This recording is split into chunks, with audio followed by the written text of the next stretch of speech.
The geisha, an iconic figure of Japanese culture, has long been misunderstood in the Western world. For decades, these women dressed in elaborate kimonos with white painted faces have been portrayed as exotic entertainers, sometimes even confused with courtesans or prostitutes. But this couldn't be further from the truth. The reality of the geisha tradition is far more complex, nuanced, and culturally significant than the simplified caricature that has been exported around the world. Today, we're going to unravel the true story of the geisha, their origins, their rigorous training, their actual role in Japanese society, and why so many misconceptions about them persist to this day. What you're about to discover may challenge everything you thought you knew about these mysterious artists of Japan. The word geisha literally translates to art person or person of the arts. The simple translation already begins to hint at their true purpose. Not as objects of desire, but as highly skilled artists dedicated to traditional Japanese arts. The history of geisha dates back to the 17th century during Japan's Edo period, but not in the form you might expect. Surprisingly, the first geisha were actually men. These male entertainers, known as taikomochi, performed comic monologues and witty conversation at parties for the wealthy. It was until the mid-18th century that female geisha began to appear and eventually came to dominate the profession. The rise of the female geisha coincided with a time of great artistic flourishing in Japan. These women became the embodiment of refined entertainment, mastering traditional arts that had been cultivated over centuries. Far from being merely decorative figures, they were respected as preservers and innovators of cultural traditions during a time of rapid change. The training of a geisha is extraordinarily demanding, a fact that shatters the simplistic view of them as mere entertainers. Traditionally, a young girl would begin her training as early as 6 years old, though modern laws have changed this practice. These apprentices, known as Meiko in Kyoto or Hangyoku in Tokyo, undergo years of rigorous education in multiple art forms. They must master the shamisen, a 3-stringed instrument that requires incredible dexterity. They learn complex traditional dances that tell stories through subtle movements and expressions.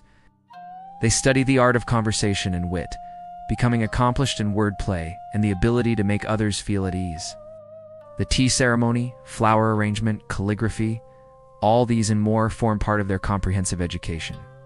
This training could last anywhere from 5 to 7 years before a Meiko would be promoted to full geisha status. Even then, the learning never stops. A geisha continues to refine her skills throughout her entire career.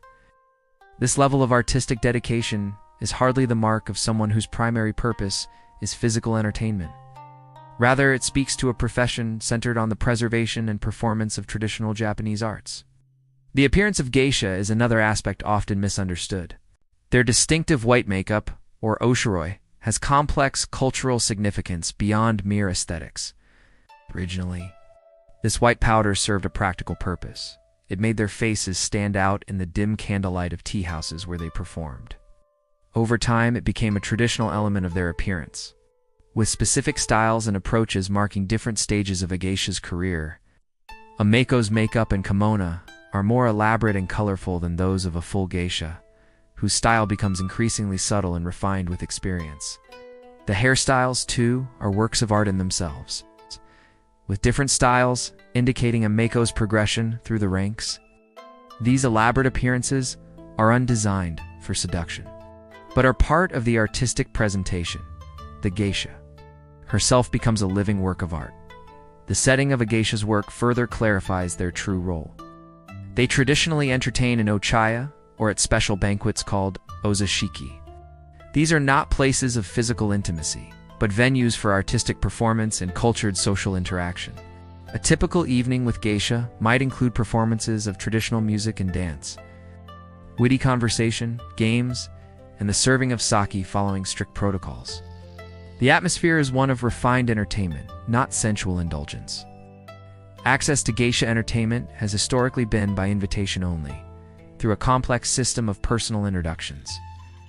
This exclusivity wasn't about secrecy or illicit activity, but about maintaining the quality of the experience and ensuring mutual respect between geisha and clients. The economic structure of geisha work also reveals much about their true position. Geisha are independent professionals who charge for their time and artistic skills, not for physical intimacy. Historically, they belonged to houses called okiya, which functioned somewhat like talent agencies, managing their bookings and taking a percentage of their earnings. An established geisha could become financially independent and even open her own okia, becoming a business owner in her own right. This level of economic autonomy was remarkable for women in traditional Japanese society and stands in stark contrast to the dependent position of actual sex workers of the era. So where did the misconceptions about geisha come from? Much of the confusion stems from Western misunderstanding of Japanese culture, particularly during and after World War II. American soldiers in occupied Japan often confused geisha with prostitutes or with the geisha girls, women who were not true geisha, but adopted elements of their appearance to appeal to foreign men. This confusion was further cemented in popular culture through books and films like Memoirs of a Geisha, which, while entertaining, took significant creative liberties with historical accuracy. There was also confusion with another class of Japanese entertainers, the yujo or orin, who were indeed high-ranking courtesans. Although these women were also skilled in arts and highly respected in their time, their primary profession was different from that of geisha. The visual similarities between elaborately dressed geisha and orion in historical art and photographs led to further Western confusion about their distinct roles. It's important to acknowledge that the world of geisha, like any cultural institution, has evolved over time and has not been immune to problematic aspects. During certain periods, young girls from poor families were sometimes sold into okia, having little choice in their career path. The strict hierarchical structure could be oppressive, and the demands placed on apprentices were extreme by modern standards. However, these issues reflect the broader social conditions of historical Japan rather than being unique to geisha culture. Today's geisha world has modernized considerably. Young women now choose this path voluntarily, often after completing high school or even college. The training remains rigorous, but labor laws protect apprentices from exploitation.